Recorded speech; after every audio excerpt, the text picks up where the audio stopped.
감은 하나님에 대한 허술함이다. 자,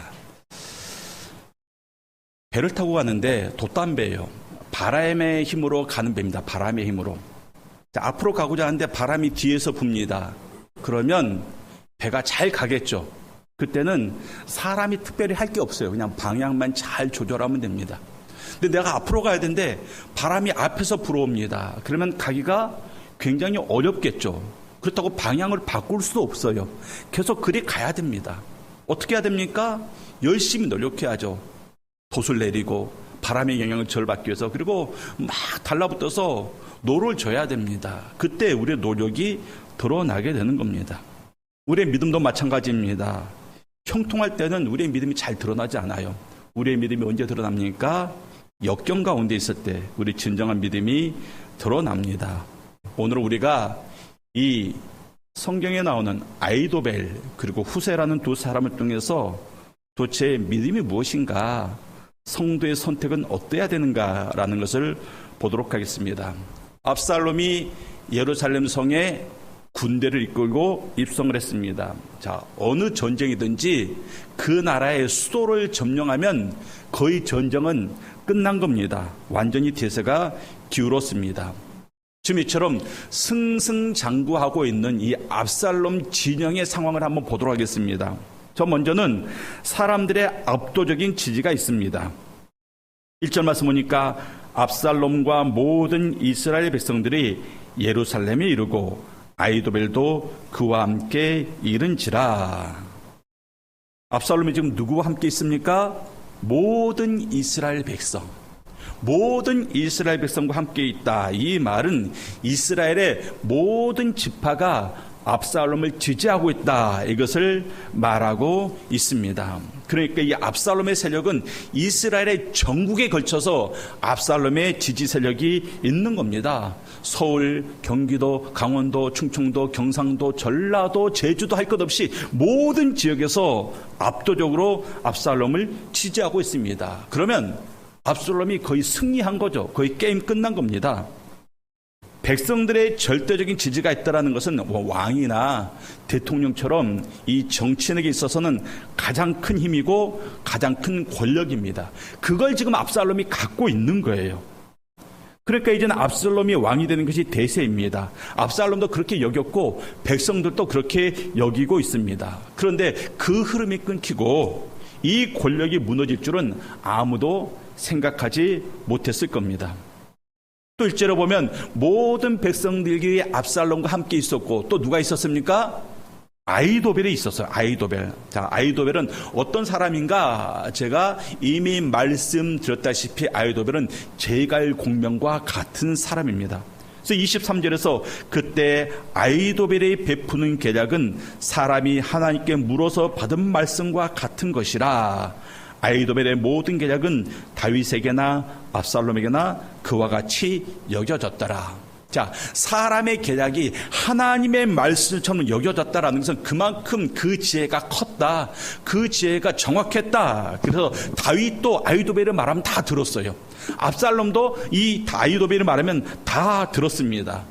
다윗의 최고의 모사였던 이 아이도벨이 지금 다윗의 편에 서 있는 게 아니라 압살롬의 편에 서 있습니다. 그것만으로도 백성들은 이제 다윗의 시대는 끝났구나, 이렇게 여겼을 것입니다.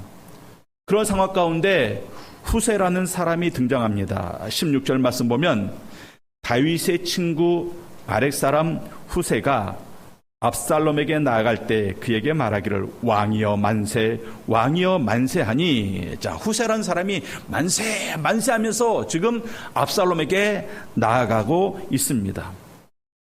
오늘 보면서 중요한 사람이 바로 이 아이도벨과 후세예요. 이 두 사람은 압살롬의 승리의 현장에 함께 있습니다. 근데 우리가 알아야 되겠어요. 그곳에 왜 있었느냐, 이게 중요합니다. 먼저 아이도벨이 압살롬을 따랐던 이유가 무엇일까요? 아이도벨은 뛰어난 정치적 안목을 가진 사람입니다. 딱 정치적인 흐름 딱 하나를 보면 10가지를 파악할 수 있는 사람이에요. 그런 사람이 딱 봤더니 이제 다윗의 시대는 저물고 있구나. 이제는 압살롬의 시대구나. 다윗의 권력은 약해져 있고 압살롬이 4년 동안 백성들의 마음을 다 휘어잡았다라는 것을 아히도벨이 알게 되었습니다.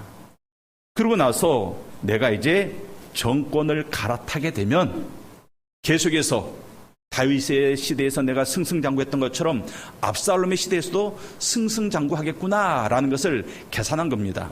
저 보통 아들이 이 왕자가 새롭게 왕이 되면 자기 아버지 시대 신하들을 다 이제 물러나게 합니다.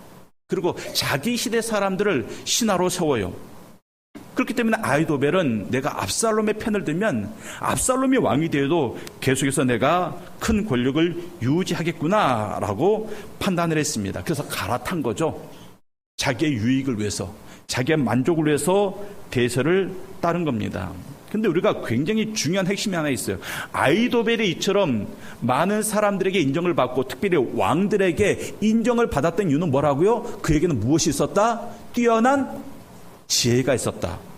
그런데 그 지혜가 왜 드러날 수 있었는가? 그것은 아히도벨이 다윗의 편에 서서 다윗을 위해서 일했기 때문에 그러한 지혜를 나타낼 수가 있었던 겁니다. 그러니까 하나님이 아히도벨에게 너 다윗을 잘 섬겨야 돼 하면서 아히도벨에게 지혜를 준 것입니다.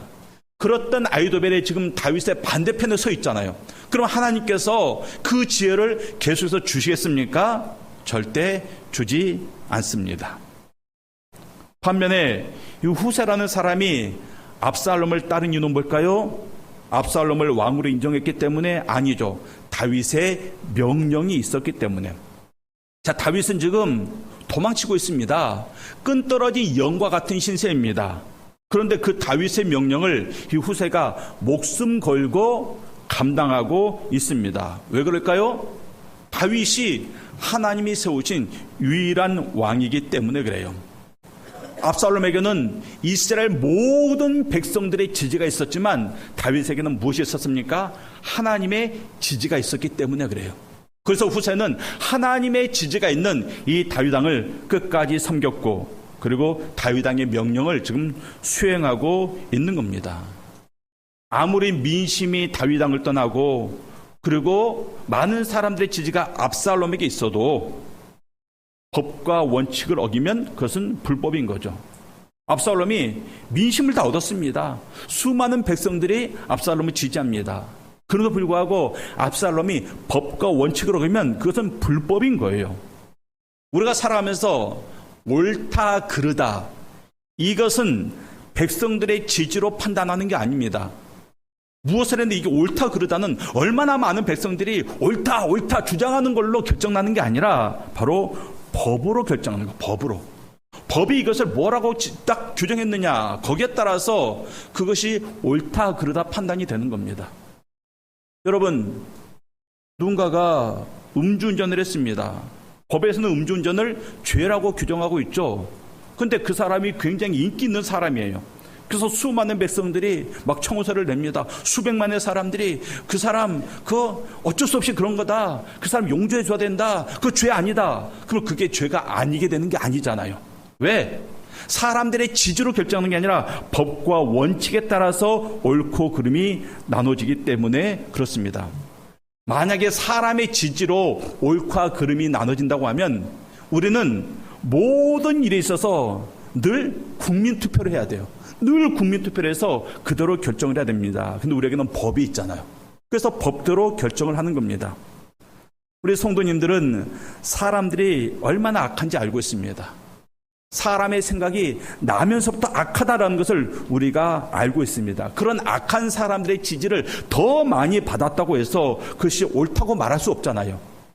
이 땅에 오직 옳은 것은 하나님의 말씀만이 옳습니다.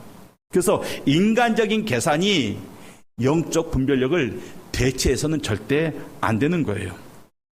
우리 사랑하는 성도님들, 여러분들은 어떤 사람입니까? 대세를 따르는 사람입니까? 아니면 원칙을 따르는 사람입니까?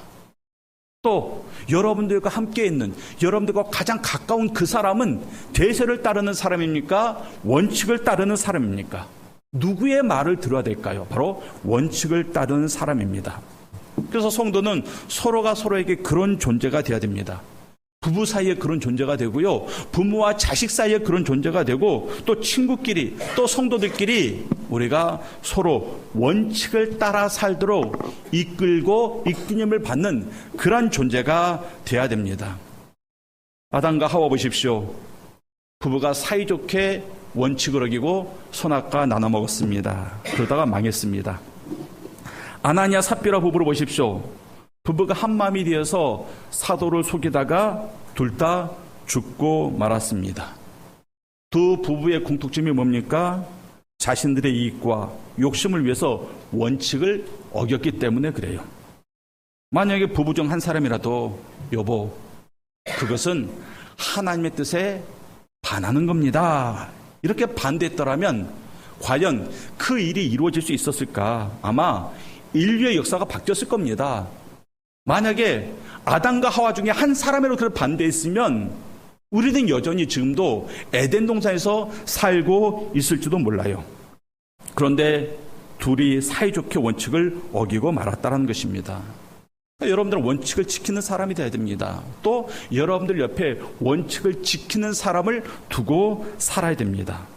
그리고 무엇보다도 중요한 것은 성도가 지켜야 될 원칙은 오직 하나, 하나님의 말씀밖에 없다라는 것. 이것을 우리가 항상 염두에 두고 살아야 됩니다. 자, 압살롬의 진영의 상황. 첫째, 백성들의 압도적인 지지가 있었다. 두 번째, 치밀한 계략이 있었습니다. 20절 말씀, 우리 성도님들이 다 같이 한번 읽겠습니다. 20절입니다. 자, 말씀 봅니다. 시작. 압살롬이 아히도벨에게 이르되 너는 어떻게 행할 계략을 우리에게 가르치라 하니. 자, 지금 압살롬이 아히도벨에게 계략을 가르치라 말합니다. 이미 성을 점령했어요. 백성들이 거의가 다 압살롬을 지지합니다. 그런데 여기서 어떤 계략이 필요한가? 자, 생각을 해보십시오. 예루살렘을 점령했지만 아직까지 압살롬이 보기에 자기 아버지 다윗은 위협적인 존재입니다. 백성들이 대부분 압살롬을 지지하지만 아직까지는 소수라도 다윗을 지지하는 사람들이 분명히 존재하고 있습니다. 그렇기 때문에 민심을 완전히 자기 편으로 다 돌려야 돼요. 그래서 자기의 왕권을 확고히 해야 됩니다. 그래서 반란의 완벽한 성공을 위해서 추가적인 전략이 필요해요. 그 전략을 지금 물어보고 있는 겁니다. 좋은 계략이 있느냐? 여러분들이 생각하기에 만약에 다윗이라면 이 상황에서 뭐 했을 것 같습니까? 사람의 계략을 먼저 물어봤을까요? 아니에요. 다윗은 기도했을 겁니다. 먼저 하나님께 나가서 엎드리고 기도를 했을 것 같습니다. 근데 압살롬은 전혀 그러지 않아요. 성경을 보면 압살롬이 하나님께 기도했다, 압살롬이 하나님의 뜻을 물었다라는 내용이 한 구절도 없습니다. 하나도 없어요. 아버지 다윗은 위기 때마다 하나님 앞에 나가서 기도하고 하나님의 뜻을 묻고 있는데 압살롬은 전혀 그러지 않았습니다. 결국 압살롬은 어떤 사람입니까? 믿음의 사람이 아니라는 거예요. 하나님을 섬기는 사람이 아니라는 것입니다. 이런 압살롬에게 아히도벨이 계략을 알려주죠. 21절 말씀. 아히도벨이 압살롬에게 이르되 왕의 아버지가 남겨두어 왕궁을 지키게 한 후궁들과 더불어 동침하소서. 그리하면 왕께서 왕의 아버지가 미워하는 바 됨을 온 이스라엘이 들으니 왕과 함께는 모든 사람의 힘이 더욱 강하여지리이다 하니라. 자, 왕위를 찬탈한 사람들, 왕위를 정상적으로 넘겨받은 사람이 아니라 왕위를 찬탈한 사람들이 자기의 왕권을 확고히 하기 위해서 이 고대 근동에서 취했던 그런 보편적인 관례가 바로 이거예요. 전임 왕의 후궁들과 동침하는 것. 그래서 지금 이 아히도벨이 압살롬에게 당신도 당신 아버지의 후궁들과 동침함으로 말미암아 내가 이제는 이 왕권을 확고히 했다라는 것을 사람들에게 보여야 됩니다. 그렇게 말합니다. 그래서 뭐라고 말합니까? 왕과 함께 있는 모든 사람의 힘이 더욱 강하여지리라. 자, 생각을 해보세요. 압살롬이 아버지 후궁들과 동침하는데 왜 함께 있는 사람들의 힘이 강해질까요? 자, 만약에 우리가 한번 생각을 해보는 겁니다. 압살롬이 반역을 했는데 일이 이상하게 흘러들어가죠. 다윗과 압살롬이 화해를 하게 됐습니다. 자, 그러면 압살롬은 다윗의 아들이니까 다윗이 용서해 줄 거예요. 그런데 압살롬과 함께 반역에 앞장섰던 사람들은 그들도 용서를 받을까요? 아닙니다. 반역자로 처형을 당할 수 있습니다. 그렇기 때문에 지금 압살롬이 다윗의 후궁들과 동침함으로 말미암아 이제는 두 부자 관계가 돌이킬 수 없는 관계, 회복할 수 없는 관계를 만들어버리고 만 겁니다. 보십시오. 그러니까 나오잖아요. 아버지가 미워하는 바 됨을. 이제는 다윗과 압살롬이 화해할 여지가 완전히 사라지게 된 것입니다. 그래서 이 아이도벨의 이 계략, 이 공개적 죄악이 가져올 정치적인 효과를 아이도벨은 정확하게 계산을 한 거예요. 그렇지, 왕권도 확고히 하고, 그리고 지금 떨고 있는, 만약에 반역이 실패했을 때 우리는 다 처형당하는 거 아닌가, 이렇게 떨고 있는 사람들에게 안심 집회 주기 위해서라도 다윗과 압살롬의 관계는 완전히 끝장을 내야 된다. 그러기 위해서 다윗의 후궁들과 동침을 해야 된다. 그래서 이 계략을 지금 압살롬에게 제시한 것입니다. 그러니까 철저히 계획된 계산이고 철저히 계획된 악입니다. 사람이 그래요. 우리가 마음 가운데 항상 선한 것들만 계획하면 얼마나 좋습니까? 그런데 우리가 그렇지 못합니다. 우리는 잠깐만 하나님을 떠나 있어도 늘 마음에 무엇을 계획합니까? 악한 것을 계획합니다. 보세요. 성경은 아이도벨의 조언을 하나님께 물어서 받은 말씀과 같다고 했지만 실제로 하나님의 뜻과 정반대의 계략을 꾸며내고 있지 않습니까?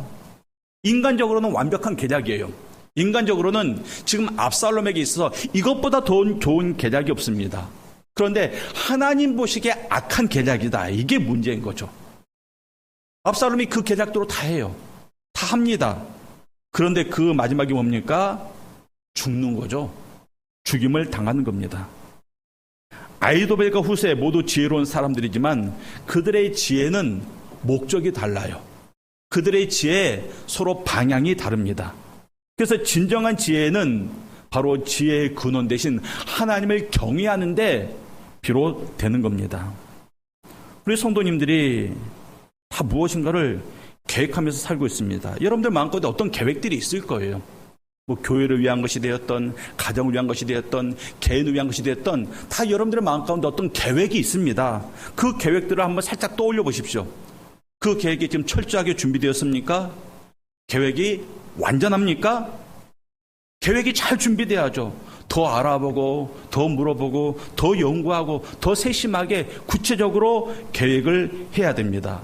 그런데 그 계획, 그 생각, 하나님 보시기에도 온전한 것인가?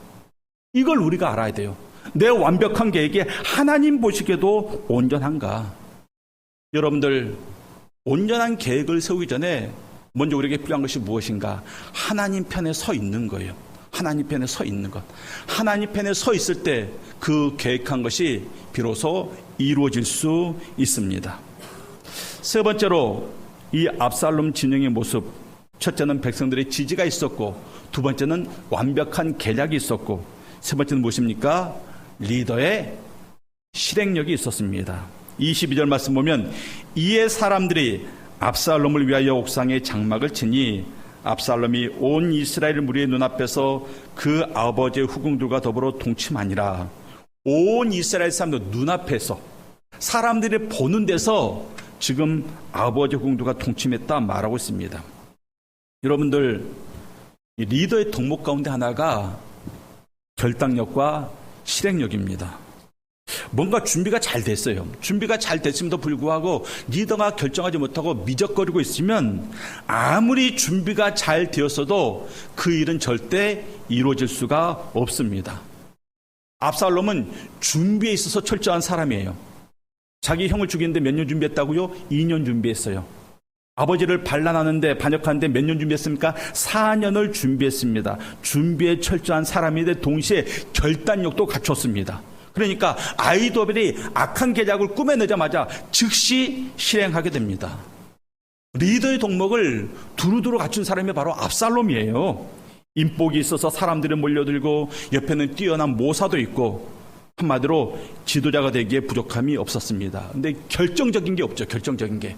그에게 하나님이 없었습니다. 그에게는 믿음이 없었습니다. 백성들은 그를 지지했지만 하나님은 그를 지지하지 않았습니다. 이런 압살롬이 아히도벨의 계략대로 즉시 실행합니다. 누가 보더라도 도덕적으로 문제가 있죠. 아버지의 후궁들은 자기에게 어머니 뻘 아니겠습니까? 도덕적으로 문제가 있고 윤리적으로 어긋나고 율법에 맞지 않음에도 불구하고 기꺼이 그 일을 해요. 기꺼이 합니다. 왜냐하면 압살롬은 모든 인생의 목적이 오직 왕이 되는 것. 왕이 되는 것이 인생의 목적이기 때문에 그것을 위해서는 무엇이든 합니다. 죄 짓는 것도 기꺼이 하더라는 것입니다. 한때 우리 한국교계에 베스트셀러로 자리 잡았던 목적이 이끄는 삶이라는 책이 있습니다. 리 오렌 목사님이 지으신 책인데 그 책에 나는 왜 이 땅에 존재하는가라는 굉장히 중요한 질문을 던지고 나는 왜 이 땅에 존재하는가? 그리고 그 답에 대해서 5가지를 제시합니다. 그가 제시한 5가지 목적이 이거예요. 첫째, 예배. 우리는 하나님의 기쁨을 위해서 계획되었다. 그렇기 때문에 우리는 하나님 앞에서 진정한 예배를 드려야 된다. 두 번째가 교제입니다. 교제. 우리는 하나님의 가족으로 구성되었습니다. 예수님과 교회가 어떤 관계입니까? 신랑과 신부잖아요. 가족입니다. 그렇기 때문에 그 교회 모든 구성원들도 한 가족입니다. 그만큼 친밀한 관계이고 친밀한 교제를 우리가 누려야 되는 겁니다. 세 번째, 성도의 목적, 제자도입니다. 모든 성도는 예수 그리스도를 닮도록 하나님이 계획하셨습니다. 그래서 우리는 날마다 예수를 연구하고 예수를 닮아가야 됩니다. 네 번째, 성도의 목적이 뭐라고요? 사역입니다. 성도는 하나님을 위해서 섬기도록 헌신하도록 지음을 받았고 그래서 우리는 모든 사람들에게 각자 은사에 맞는 어떤 사명들이 주어져 있습니다. 그 사역을 감당해야 된다. 마지막 성도의 삶의 목적, 전도입니다. 성도들은 한 사람도 빠짐없이 자신의 전 인생을 통해서 영혼 구원이라는 열매를 맺도록 준비되었다. 이렇게 리 오렌 목사님이 말씀하고 있습니다. 5가지 중요한 목적. 여러분들 이 땅에 존재하는 모든 것은 생물이든 무생물이든 존재 이유가 있습니다. 하나님께서요 북한산에 인수봉에 바위를 두셨어요. 그러면 그곳에 바위가 있는 하나님의 목적이 있다는 것이 우리는 몰라요. 그러나 그곳에 바위를 두신 하나님의 뜻이 있습니다. 존재 이유가 있습니다. 그러므로 우리가 내 삶의 존재 이유를 알고 싶으면 어디서부터 출발해야 됩니까? 나를 만드신 하나님으로부터 우리가 출발을 해야 돼요. 나는 왜 이곳에 있는가? 나는 여기서 무엇을 해야 되는가? 그 답을 어디서 찾는다고요? 내 안에서 찾는 게 아니라 환경에서 찾는 게 아니라 나를 이곳에 두신, 나를 만드시고 나를 살리신 하나님께로부터 그 존재 이유를 우리가 찾아야 됩니다. 그리고 그 존재 이유가 우리의 삶에 무엇이 된다? 목적이 되는 겁니다. 그래서 목적이 중요해요. 왜? 선한 목적은 우리의 삶을 선한 길로 인도할 것이고 악한 목적은 우리의 삶을 악한 길로 인도하기 때문에 그렇습니다. 그래서 사랑하는 성도님들이 인생의 목표와 삶의 목적을 세상의 대세를 따라가면서 정하지 말고 하나님의 말씀의 원칙을 따라서 우리의 목적을 두실 수 있기를 바랍니다. 그래서 그 모든 목적들이 하나님 보시기에 선하고 아름답고 거룩하고 경건하기를 바랍니다. 그리고 그 목적을 향해서 걸어가는 오늘 하루의 그 발걸음이 선하고 내일부터 시작되는 이 한 주간의 발걸음이 거룩하고 인생의 끝날까지 그 목적을 향해서 나아가는 우리들의 발걸음이 아름답고 온전하시기를 주님의 이름으로 축원합니다. 다 같이 일어나서 찬양하겠습니다.